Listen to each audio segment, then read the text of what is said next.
Big news for anyone who loves the history of D-Day. Matt McLachlan Battlefield Tours has just launched a brand new tour that visits the D-Day beaches and lots of other sites in rural France, and all from the comfort of a luxurious cruise on the Seine River. Now, we ran this tour in 2024 and it was a huge success. It sold out in a matter of weeks. So now we've rolled it out again for 2025. But this time, there'll be 3 departures in June, July and September, giving you 3 times the opportunity to join us. The cruise is on board the luxurious Amadeus Diamond and begins and ends in Paris. Over 8 days, you'll enjoy the history, scenery and culture of the beautiful Seine River. But as an exclusive offering just for our passengers, you'll enjoy 2 full days touring the D-Day landing beaches in both the US and British sectors, plus daily seminars on board the ship that unpack the history of D-Day. And like all our tours, you'll be hosted by one of our expert historians who'll bring the story of D-Day to life. And if you've been on one of our tours before, you'll know that our historians really are the best there is. This is an exclusive cruise and places are extremely limited. Visit battlefields.com.au to book your place today. Outdoor adventures often come with a side of itch. That's why you need Sarna Calm and Cool. Sarna Calm and Cool provides the soothing care your skin needs. Sarna Calm and Cool lotion relieves itch and pain from insect bites, sunburn, and poison ivy with 1% pramoxine hydrochloride and 0.5% menthol. Did you know Sarna is the #1 dermatologist-recommended topical anti-itch brand? Learn more at sarnalotion.com today. When it comes to weight loss, no 2 people are the same. That's why Noom builds personalized plans based on your unique psychology and biology. Take Brittany. After years of unsustainable diets, Noom helped her lose 20 pounds and keep it off. I was definitely in a yo-yo cycle for years of just losing weight, gaining weight, and it was exhausting. And Stephanie. She's a former D1 athlete who knew she couldn't outtrain her diet, and she lost 38 pounds. My relationship to food before Noom was never consistent. And Evan, he can't stand salads, but he still lost 50 pounds with Noom. I never really was a salad guy. That's just not who I am. Even through the pickiness, Noom taught me that building better habits builds a healthier lifestyle. I'm not doing this to get to a number. I'm doing this to feel better. Get your personalized plan today at Noom.com. Real Noom users compensated to provide their story. In 4 weeks, the typical Noom user can expect to lose 1 to 2 pounds per week. Individual results may vary.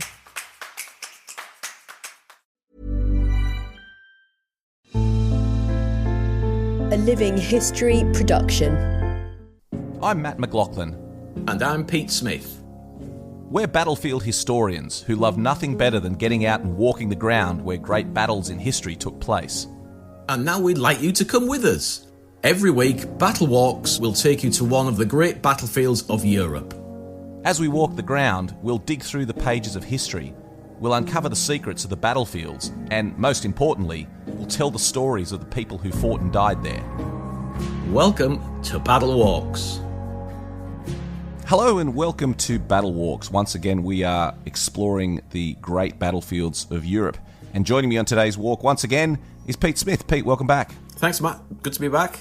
Looking forward to this one, mate. A site that is always very close to my heart. It's not an Australian site. It's not even a British site. It's a Canadian site. The preserved battlefield and memorial at Vimy Ridge in the Arras sector of the battlefields of France. A site that I absolutely love visiting, and just quite a dramatic and confronting site in many ways, isn't it? It's one of my favourite sites to take people to get a feel of the battlefield. In fact, it's the only site, if we're looking at the Empire forces and the landscape that we've preserved, we haven't preserved a great deal, to be honest. The French have preserved enormous tracts around Verdun, but we've preserved little. And this is the largest area that we can actually visit. We can't walk across it because that's the whole point. It is preserved. They want to retain the landscape as it is. 100 hectares, 250 acres. I had to check that, but it's 250 acres in my language of preserved landscape. And it's really something pretty special whenever you turn up there and start driving through those woods that are torn with trenches and shell holes. And then you come to a section of preserved trenches. You can walk through those trenches, both British and German. And then, of course, the looming, astounding, impressive memorial to Canadian troops. All in all, it makes it for a pretty special site.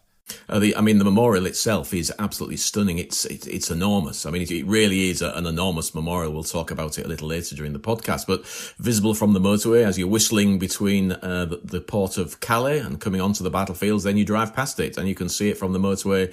And it's always lit in the evening and the night, so you can see it during the night as well. But fantastic memorial. And this sector we're talking about, this isn't the Somme, this isn't Flanders where we did the Fromelles Walk. This is kind of in the middle, isn't it, near Arras, where there was a lot of heavy fighting, throughout the war, but particularly in 1917. Yeah, in 1917, this is going to be part of the Battle of Arras, an attempt to force the Germans off the ridges. As an overall, it's part of a bigger battle. And the battle really, again, is another French action. It's the Chemin de Dam, the Battle of the Chemin de Dam, which is going to be the French commander, Robert Nivelle. This is his big battle, trying to push the Germans off the Chemin de Dam. And what this is part of it, but this is a massive diversionary attack. This is designed to keep the Germans occupied so that the French can have what they hope is going to be a great success on the Chemin de Dam. So tell us specifically about the Canadians. I mean, this is obviously a Canadian site. They chose this as one of their key memorials on the Western Front. Tell us about this site, why it's significant to the Canadians. Well, this is the number one site for Canada in the First World War, which is fairly obvious. It's got their national memorial. Their national memorial stands on the site. The preserved landscape has been preserved deliberately. They requested from the French government if they could have the site effectively, and a bit of negotiation took place, but it was handed over to them. Now, it's unlike a lot of people believe it's part of the Canadian territory when we're on the site. It's not. It is, as the British cemeteries, the war cemeteries, the Commonwealth War Grave cemeteries they are given in perpetuity. So this has been given forever to Canada, but it's not it isn't a Canadian landscape. It is still a French landscape that's been given to the Canadians. Right, so the Canadians arrived here in the October of 1916 as part of we took over the French areas in 1950, and this is part of it.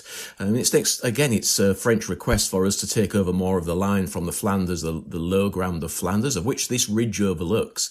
But they have requested that we take it over because they want to move more men to Verdun. So we took over this piece of landscape, and the Canadians moved in the October of 1916 in preparation for this 1917 battle, which will take place on, let's get the date sorted out, the 9th of April 1917. This is when this action is going to take place, when the Canadians will assault the Germans on the ridge here.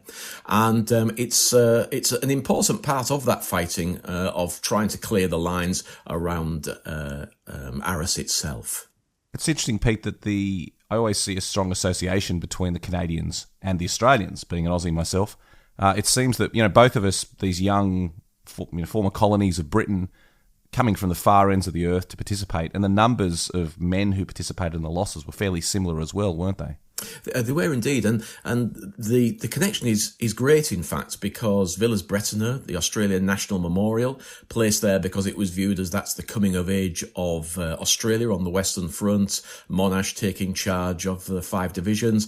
Well, here we have a very similar thing. This is 4 divisions of Canadians being brought together under command of Arthur Currie.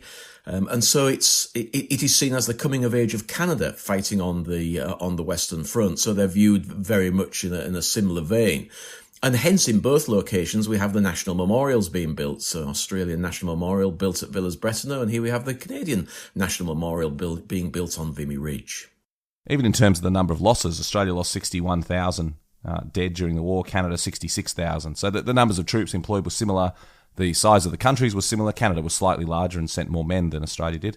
But even the losses, 61,000 for Australia and 66,000 for Canada. And in 1918, some of the great advances that were made by the British were spearheaded by Australians and Canadians. So we always operated very closely, and the accounts that I've read said that the Australian troops thought very highly of the Canadians, and that sentiment was returned as well. Yeah, I agree entirely, and you can see the connection. Really, it's a different environment, but it's an expectation a similar type of person, somebody that's willing to go into a fairly hostile environment, heat for Australia in the main, and of course cold for Canada. But it's a similar thing. People that are able to work independently, and I think that's what was needed quite often. And both the fighting around Villers-Bretonneux in 1918 and the fighting here on Vimy Ridge Ridge in 1917 are both going to use new tactics that are slowly being developed. And of course, the Canadians using them slightly ahead of the Australians using very similar tactics. But so this is an ongoing drive to change things. And in fact, this is a successful action, terrible losses, but it is a successful action. And part of that success is driven by these innovations, and meticulous planning, powerful artillery support and extensive training, all which becomes necessary if we're going to have success.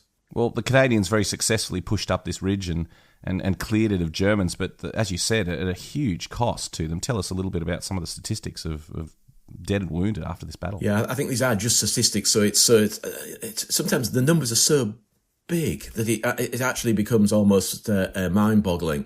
But the casualties, 10,602. Of course, we have to give it a number, but it isn't necessarily spot on. Of that 10,602, the dead are 3,598 were killed outright.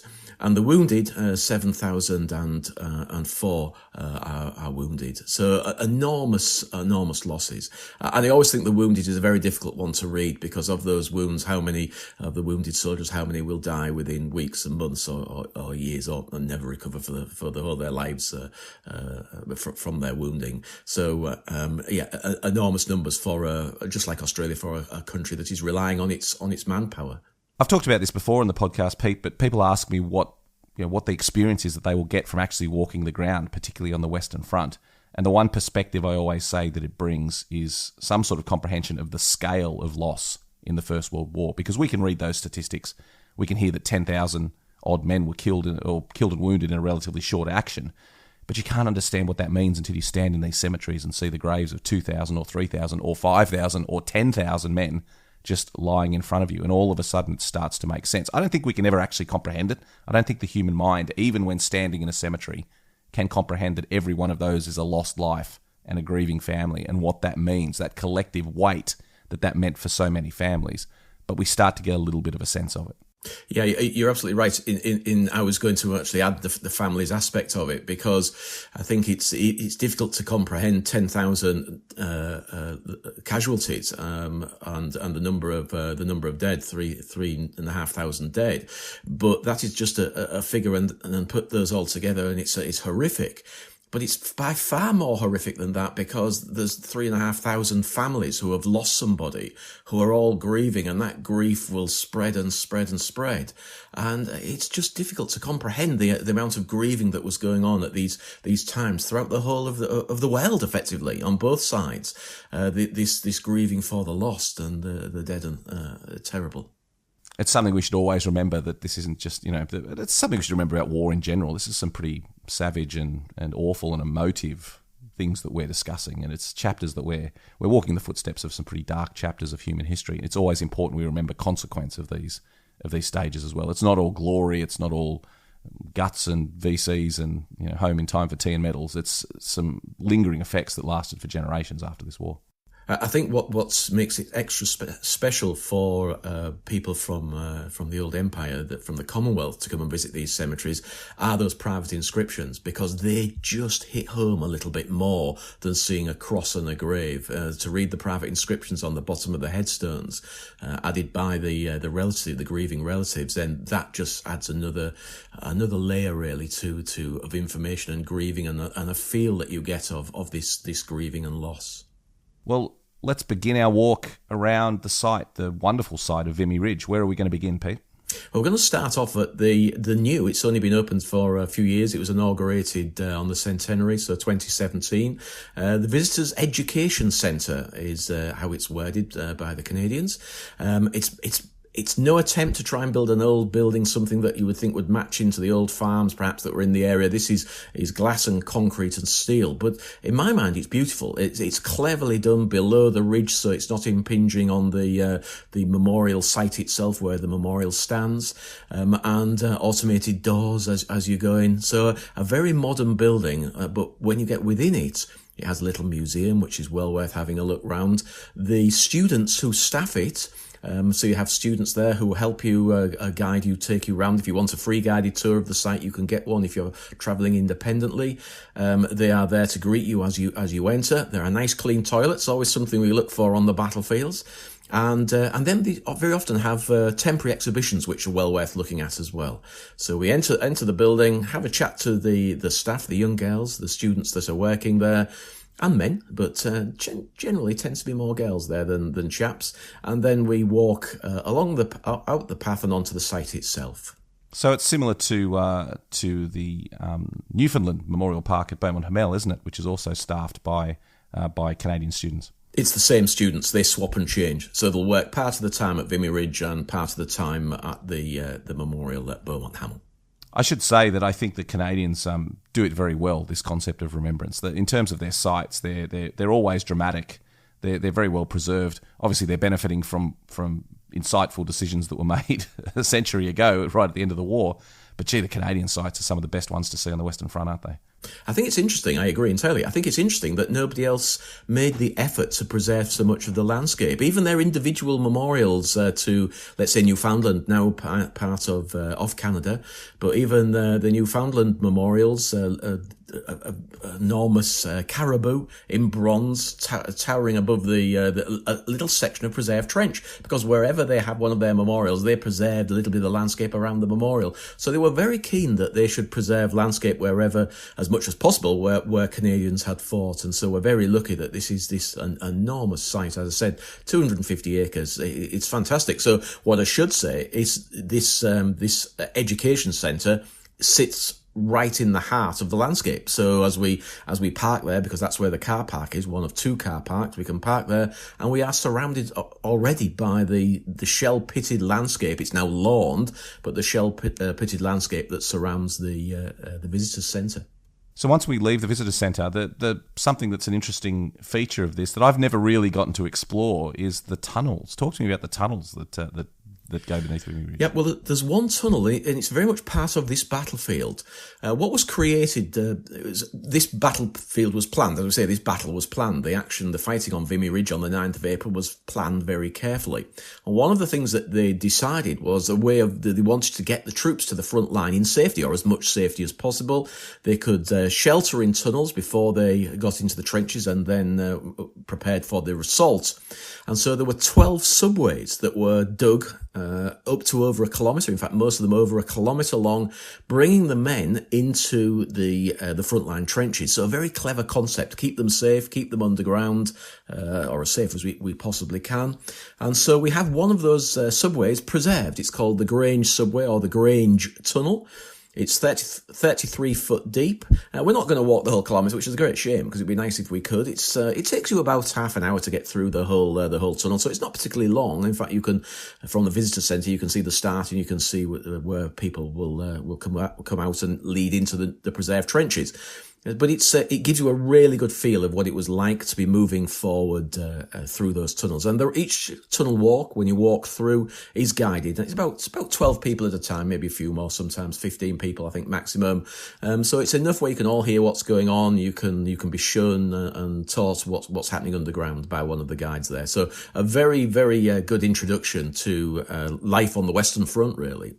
These preserved tunnels that exist in a few places on the Western Front are absolutely extraordinary elements of the First World War. I'm thinking of the Wellington quarries at Arras itself. I'm thinking of even the chalk caves at Noir, where Australian and Commonwealth troops left so much graffiti on the walls. We're lucky, and the troops were lucky that the soil is chalk and was so amenable to tunnelling. I mean, it just means that tunnels are a very strong feature of this landscape. It's fantastic because you can carve into it, and the Canadians did. There are certainly some replicas of some of their carvings which we cannot get to the originals because they're still underground and dangerous to get to, but there are, within the museum, there are replicas of some of those carvings, and they're fantastic. Some guys really went to town and obviously had an artistic flair, so we get some fantastic regimental battalion badges and all sorts of other artistry that's been carved into this easy-to-carve chalk.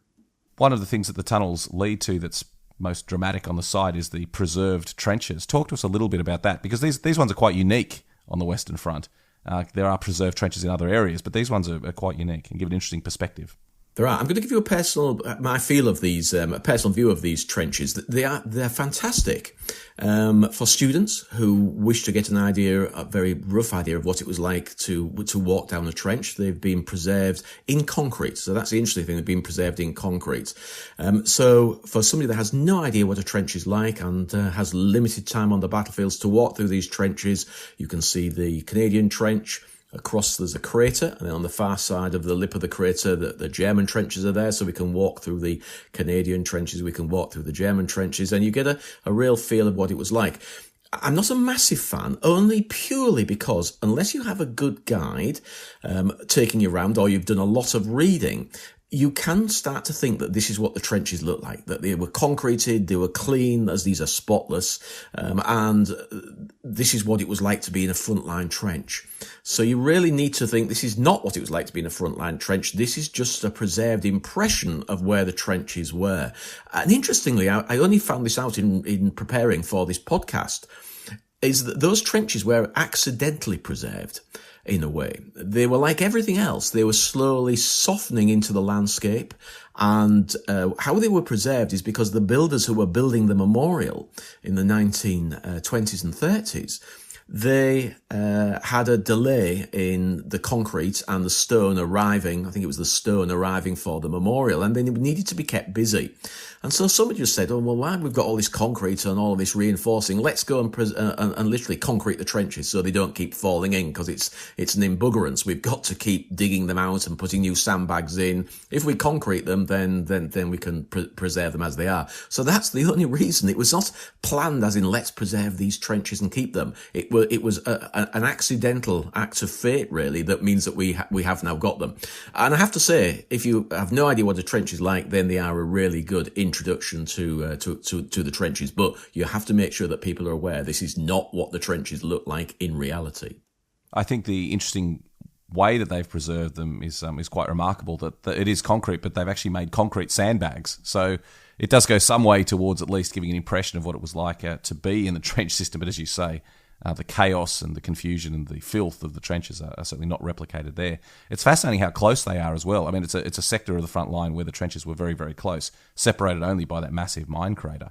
It does give you an impression of why you would not want to put your head up above the parapet. It does indeed, but again, you need to make sure that your clients and especially your students are aware that this is unusual, because again, if you just look and you say, "Oh, there are the German trenches," less than 50 meters across the crater, and you get the impression that this is how close trenches were along the whole of the Western Front. And of course they're not. Basically the distance of the trenches is dictated by the landscape. Here we have a crater, so on one trench the enemy's on one lip and the Canadians, as it happened to be, on the other lip. But this is fairly unusual. It's not that common to be as close as they are. So you need to make sure that your students and clients are aware of that, because other than that, concrete trenches, very close together. It sticks in your mind because it's visual. So you need to make sure that people are aware that this is unusual. It was preserved because it was unusual. And talk to me about those craters, Pete, because not something you would expect to find in every sector of the Western Front, obviously. Talk to me about these craters, how they came to be there. Yeah, it's the nature of the warfare here, is that the chalk, it's a chalk landscape, so it's very easy to tunnel through. It also means that you can use them for two reasons. You can tunnel underneath and you can dig places like the subways to move your men around. You can also use them for detonating of mines beneath your enemy. So you tunnel underneath your enemy, you pack in explosives, and you detonate beneath them.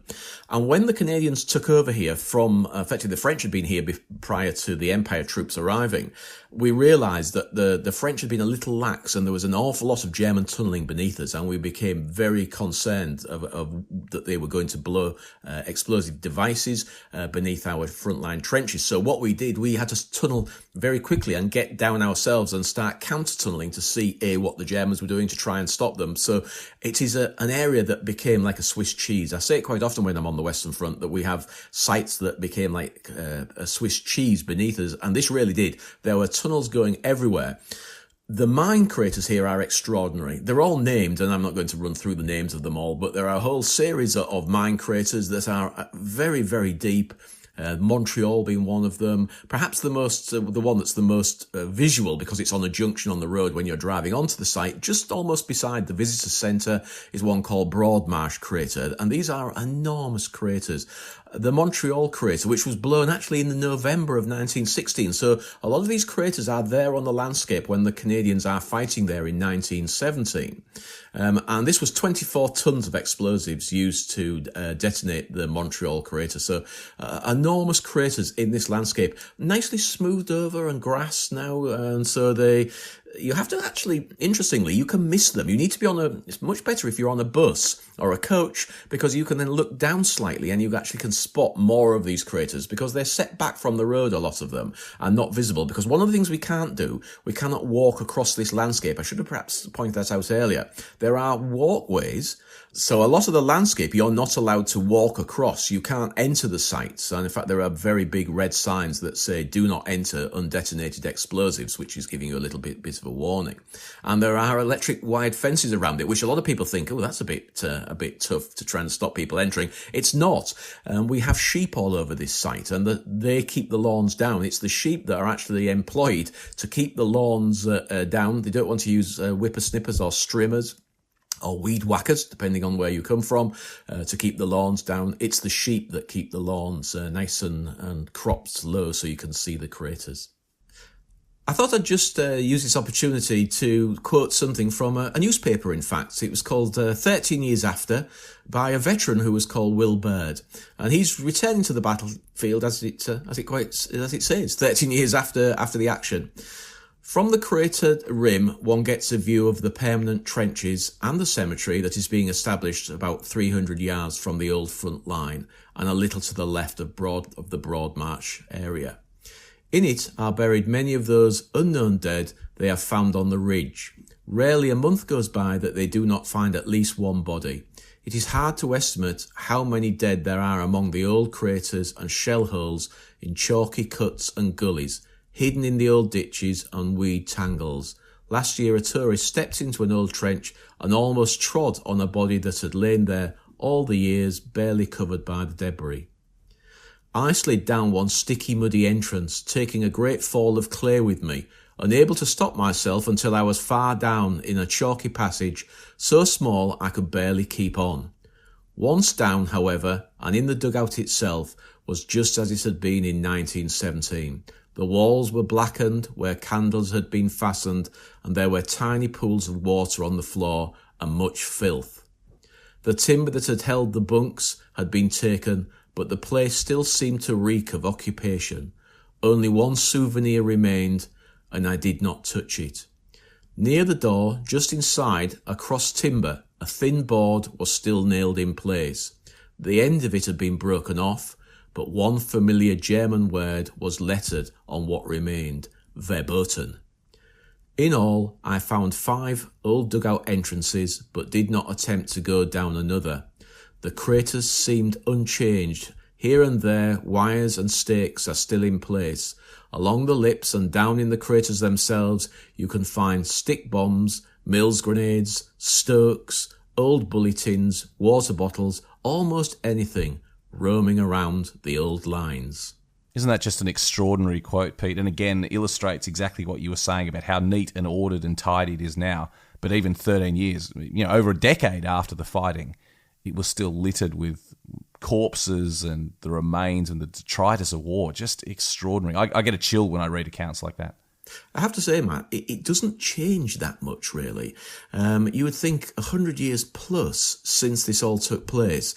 But because I live here, I have that great joy of being able to explore the battlefields. And just occasionally, you still find little areas where you really are taken back.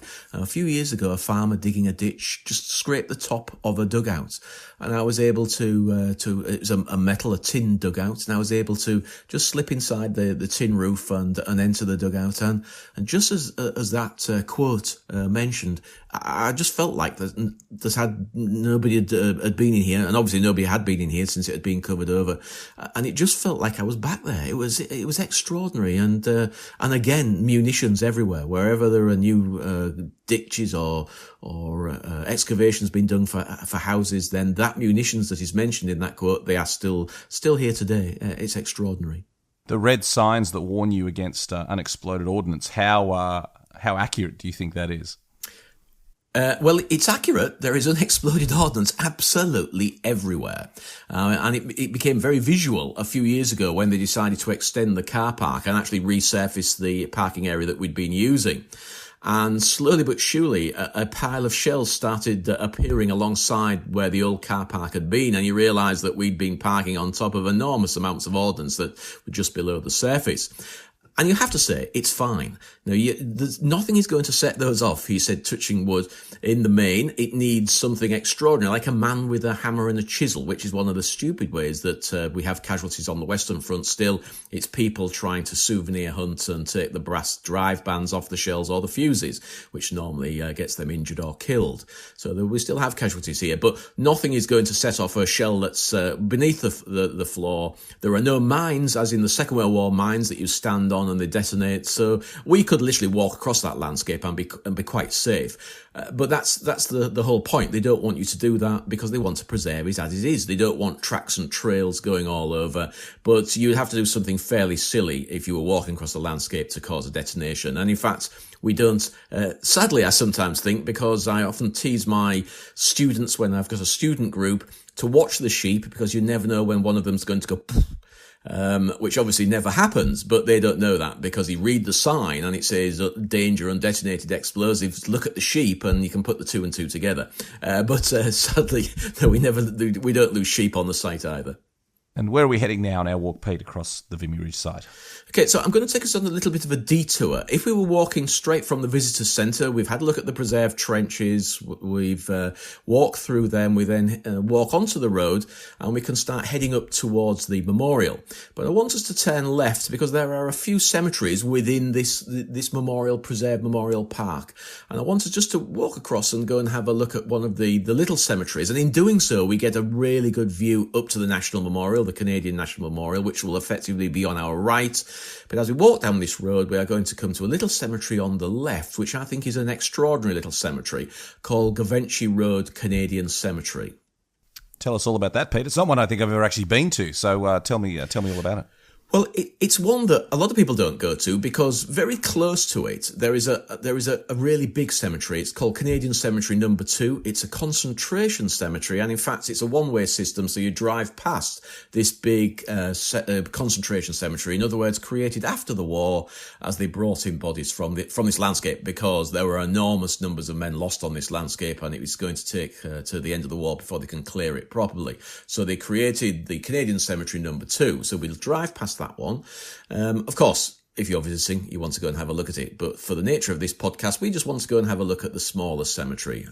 As I say, Vimy Road Canadian Cemetery. Is that Givenchy or is it Givenchy? I think it's Givenchy. My French is appalling. It's a good question. I don't think we want to get me bogged down on the French pronunciations. That will be a road to nowhere. But so why are we... Givenchy, I would say. Yes, that's good. I like it. So why are we visiting this cemetery? Well, because it's only 110 named burials within the cemetery. But they are in straight rows, 2 straight rows, and then just a small grouping of men to the front, and actually one individual chap to the left, and surrounded by a very low wall that's in a circle. And what becomes very obvious when you just step back and you look at it and you think, this is one of the shell holes. This is a shell hole, and these guys have been buried in the shell hole. And yes, they have. This is a battlefield cemetery. So this was done at the time when the Germans had been forced off the ridge. This is still a very dangerous place to be. And they're gathering in the men in the few weeks after the 9th of April, and they're burying them in this cemetery. And they're burying them in a mass grave in one way or another. Now, we'll never know exactly how they're burying them, but the clue is touching headstones. These 2 long rows are all touching headstones. Now, what that normally means is not directly below. And so these guys are within the confines of the cemetery, but almost certainly not directly below each individual headstone. And when you think about it, it's got to be that. Did they have the time to do 2 nice neat rows of men exactly spaced equally? No, they didn't. This is a battlefield cemetery. The next question, I suppose, is if there's a big concentration cemetery just next door to it, why weren't these guys exhumed and moved into the larger concentration cemetery? Well, and this is only a guess. We'll never know exactly. There's no way we can know, but you just have to look and think about it. And my view would be, is if they started trying to find these guys, they know that they're there, but if you were physically going to try and find them to move them into a concentration cemetery, are you going to find them? And I think the answer is probably not. So it was safer to leave them in their pre-existing cemetery, to make that into a permanent cemetery and not exhume them and put their markers up. And so I think with all of these cemeteries, you have to think about what happened at the time when they were buried, what the conditions were like, and even later, what would the conditions be like when they're trying to retrieve the bodies? And so I believe that that's the reason this cemetery exists so close to this big concentration cemetery. But it's a very moving cemetery. One of my favourites, just to sit quietly. It's got 2 nice chairs, stone chairs you can sit in, benches, I suppose, rather than chairs, and contemplate where you are, surrounded by this extraordinary landscape. The other thing I should say about this landscape, it's treed. We haven't mentioned the trees, and of course you're now getting this vision of it with nothing on it. It is treed. The whole of this landscape has trees, not too close together. We want to be able to see through it to see the landscape, but they are very Canadian trees. Deliberately, they brought in Canadian trees, so we have pines, and they're Scots pines. And we have maple trees all around us within this treed, very smooth lawned area. Well, smooth in the sense the lawn is smooth, not as the landscape. The landscape is very rippling and cratered and trenched, but it's a beautiful imagery of the Western Front. I love going there in the winter. If there's been snow and you get these darker trees with the white snow on the lawned areas, fantastic. Like all of these places, you can come at different times of the year and get a completely different impression of the landscape.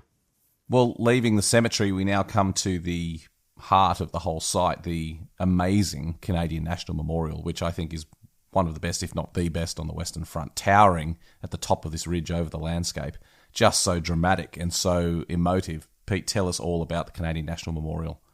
Well, I think the first thing that you would notice as you walk towards it, its size and the landscape that it sits within, it matches, it works very well, because you need a big memorial to sit within a big preserved landscape. And here there are no trees. So as we crest the ridge, there are no trees at all. And it's very white. In fact, it's absolutely, in a sunny day in the summer, when the sun is reflecting from it, you really need sunglasses. It's very hard to see because it is so blindingly white, limestone, when the sun's shining on it. But it is absolutely stunning. The next thing you will notice as you approach it is that it seriously is on a ridge. Very often in the First World War, we talk about ridges and hills, and people get this impression that I'm going to be taking them Hill 60. You imagine that you're going to go to a big hill. It's just a ripple in the landscape. The ridges of the Somme, ripples in the landscape, really. There's no really high ridges, apart from this one. This is a seriously high ridge, and I'm talking about the Empire's battlefield here. It's different in other areas on the Western Front. But this is a seriously high ridge, and the views across the plains beneath us, and these are the plains of Douai, are extraordinary. In fact, we can see all the way to the Messines battlefield from here. The views are just extraordinary, and that is one of the main reasons, as well as this is where the heavy fighting took place. But this, when they are deciding where are we going to put our national memorial, this must have been the absolute decision-making kind of clincher here. This is where it's got to go. So designed by a chap called Walter Seymour Alward, who is a Canadian, and he won a competition. It was an open competition as to who could design the memorial, and he was successful in his design. It took 11 years to build, and just looking at it, you know why it would take so long. And in fact, I've been here for nearly 20 years now, and so I was lucky that for the 90th anniversaries here, they stripped all the stonework off this memorial to refurbish it. It was refurbished for the 90th anniversary, and it took about 3 years to do. It was a very substantial refurbishment. But in that refurbishment, they removed all the stonework from the core of the memorial, which is in fact concrete and brick. And then the stone is placed on the outside. So we got an opportunity to see how it had been built. So it was a great opportunity. And so it's been totally refurbished in the last 10 years. Superb. The limestone was actually an old Roman quarry was opened up in Croatia to supply the limestone. They picked a very specific stone that they wanted. And in fact, again, of course, there's been recent conflict in the area where the quarry was, and it had to be reopened again for this refurbishment. So twice the same quarry was used. They wanted to match the stone when they refurbished. The imagery is just extraordinary, I have to say. Not to everyone's taste. I have to say it's grown on me over the years, but there's basically a lot of naked ladies and semi-naked men, both, draped around the memorial, but every single one has a meaning. You can buy various guidebooks that will tell you exactly what they all mean, but to me the most stunning one is on the front of the memorial. Now, that's one of the things that people very often get confused with. You approach the memorial from the back. This is the back of the memorial. So you walk on this fairly level landscape to the edge of the ridge, climb up onto the viewing platform which surrounds the memorial, and look out onto this landscape right away on the plains of Douai. But very few people then realise that they're actually now standing at the front. And so what you really need to do is walk down the steps that are at the front, so that you've came up the steps at the back, walk down the steps at the front onto the lawned area there, walk out right onto the lawned area, turn round and look up at the memorial. And that's when you get the full impact of what the artist was trying to achieve. And we have two pylons, enormously high pylons. So two big kind of shafts that are going up into the sky. One is representing France and the other one is representing Canada. So it's the twin countries fighting side by side. And between them, looking down at you, is a woman, and she's very obviously mourning. She's, I think, holding a flower in her hand, but she's letting it droop. She has a shawl over her head, and I've always known it as Mourning Canada. That's how I've always perceived it. But I think the proper title is Canada Bereft. And so it's a Canadian woman just looking down and looking so sad. And then, because you're on the lawned area looking at her, you realise that what she's looking at is a tomb that's beneath her. So there is a tomb of a soldier right at the foot of the memorial, and you realise that it's the tomb of Canada, of Canadians, basically. So it's a Canadian woman looking down at the tomb of the lost lives of Canada. So absolute stunning memorial. I love the symbolism of these First World War memorials, Pete. The stories that you discover when you do the research. The research is available and they give you information about it at the Visitors Centre. But it's so easy to overlook the significance of all these elements of the memorial. And the Canadian one in particular here at Vimy Ridge just has astounding significance. And each, as you say, each sculpture reflects a different aspect of loss and remembrance, and just a fascinating place to visit. It would take too long to go through all of the different features, and everybody, as you say, represents something. There's the swords into plowshares, so there's a man bending swords at one corner. So it's absolutely stunning. I just found the whole concept of it is very, very clever. And of course, in the night time, when it's backlit and lit up, equally stunning. And if you go into the plains of Douai, which you can drive beneath it, literally on the road beneath it, and look up, yeah, extraordinary. I think what's interesting as well, if you think of this, is sitting right within the Canadian battlefield, and within a 16-kilometre radius. If you were to do a radius from the memorial, there are 30 cemeteries within that area, and over 7,000 soldiers buried within that 16-kilometre radius from the memorial. So it sits right in the heart of the Canadian battlefields of 1917. And we aren't the first visitors to this site, obviously, but there was a pretty significant visitor who came here in 1940 on a bit of a whirlwind tour of France. Who might that have been, Pete? Yeah, Hitler was here. He visited an awful lot of the major memorials on the Western Front, and there's a lot of reasons why. Well, a lot of people have come up with theories of why he's doing it. I think he's doing it mainly because he's interested, I have to say. We get all sorts of stories that he was doing it to try and show to the outside world that Germany would not damage the memorials of the First World War, and actually it didn't. There are very few memorials damaged, of course, the exception for Australia, being the 2nd Division Memorial, which was actually destroyed by the Germans. I'm sure we'll cover that in a future podcast. But this not damaged at all by the Germans, perhaps not looked after, but certainly not deliberately damaged. But I think Hitler is coming here because he's honestly interested. He's a First World War veteran. He visited at the same time during this June of 1940 as we're being forced into the sea. and we get the evacuation from Dunkirk, he is out visiting his old haunts, the places that he went to, and then some of the larger memorials that he obviously wouldn't have seen as a German soldier, but he goes to visit them as well. So yeah, he was there in the June of 1940.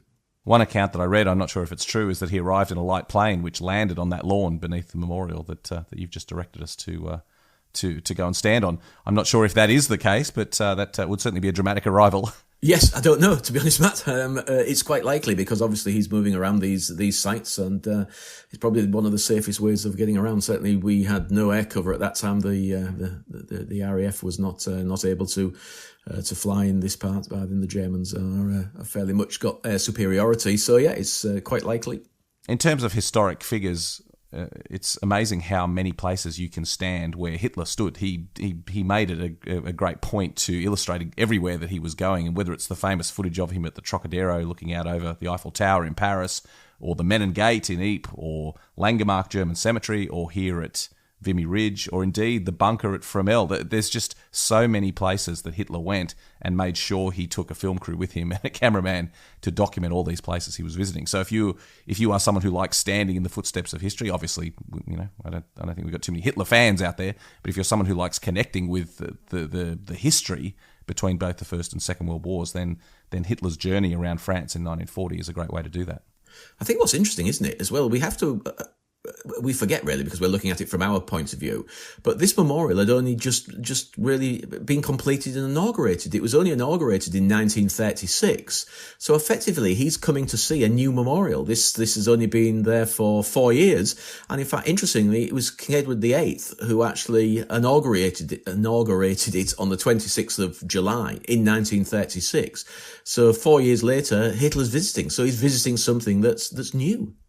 It's a stunning memorial, and I would say to everyone who's on the Western Front, don't miss it because it's just so dramatic. It does sum up everything that we think about the triumphant and glorious memorials to troops on the battlefields. It's something absolutely stunning. But we're going to leave the National Memorial now and head down to another smaller memorial. Tell us about this one, Pete. Very interesting. Well, this is one that most people just drive past. And I have to say, thankfully, it's also been refurbished. Lots of memorials. In fact, you'd have to say that anything that was it looking a bit shabby or tatty has actually was refurbished for the centenary. And the Moroccan Division Memorial, which is just across the road from where you would park to go and visit the Canadian Vimy Memorial, was refurbished, and it's a lovely little kind of low wall with an inscription on it, and it's commemorating the Moroccan division, a French division, who fought here in the May of 1915. And again, we forget that these battlefields that we are visiting for the Canadians or the Australians or the Brits or whoever within the old Empire's forces who are fighting here, the French had normally fought here before, and the French had held the ridge and lost it and then tried to retake it, and the Moroccans had taken the ridge again and then been fought off the ridge. And so this is commemorating the Moroccan division and its attempt to retake the ridge, which they successfully did, but then later on very quickly forced back off it again. They're North African troops, and of course a large proportion of the French army was supported by troops from North Africa who came across to assist North Africa being the larger, one of the larger colonies, Morocco being a colony of France. And interestingly, I read something a few years ago now that I always imagined that the Moroccan division was full of guys who were of North African descent, or North Africans, and there weren't. There were an awful lot of French people, because there was an awful lot of French people living in Morocco, and they just joined their local division. So there were actually French soldiers or French personnel within the Moroccan division that was fighting on the ridge. So it's not just native people from North Africa. There are French people within these divisions as well. Well, it's a fascinating site, Pete, and thank you for your insights into a walk around here. Every time I come to Vimy Ridge, I think I learn something new because there's just so much to see on this site. It's just extraordinary, an absolute must-see on the Western Front, and thank you for taking us around today. It's a great site to come and visit because of the staff. If you come totally unsupported and you just park your car up, then you can go into the visitor centre and you'll find somebody who will take you around. There are also some very good guidebooks there as well. I didn't mention, but you can get a cup of coffee here as well. Very helpful on the Western Front if you can buy a cup of coffee. Well, it's a wonderful site, Pete. It's wonderful to be walking it with you. Thank you very much once again. No, pleasure, Matt. I enjoyed it.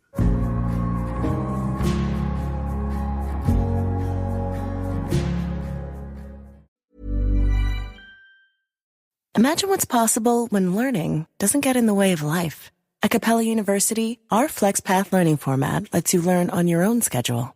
A different future is closer than you think with Capella University. Learn more at capella.edu. At Leidos, a brilliant mind is smart, but a brilliant team is smarter. A ship that finds enemy subs is smart, but an autonomous fleet, that's smarter. Defending against cyber attacks? Smart. Stopping attacks before they start? Smarter. And using AI tools is smart, but integrating trusted mission AI into your technology is smarter. We're not just making technology solutions in national security and health. We're making smart smarter. Leidos. This podcast is brought to you by Aura. 2024 has seen a surge in high-profile data breaches, raising serious concerns about the security of personal information. Dell's breach exposed 3.9 million customer records, and AT&T suffered 2 breaches affecting nearly 12 million people. That's why we're thrilled to partner with Aura. Aura monitors the dark web for users' phone numbers, emails, and social security numbers, delivering real-time alerts if any suspicious activity is detected. Additionally, Aura provides up to $5 million in identity theft insurance, offering a robust safety net in the event of a worst-case scenario. For a limited time, Aura is offering our listeners a 14-day trial plus a check of your data to see if your personal information has been leaked online. All for free when you visit aura.com/safety. That's aura.com/safety to sign up for a 14-day free trial and start protecting you and your loved ones. That's aura.com/safety. Certain terms apply, so be sure to check the site for details.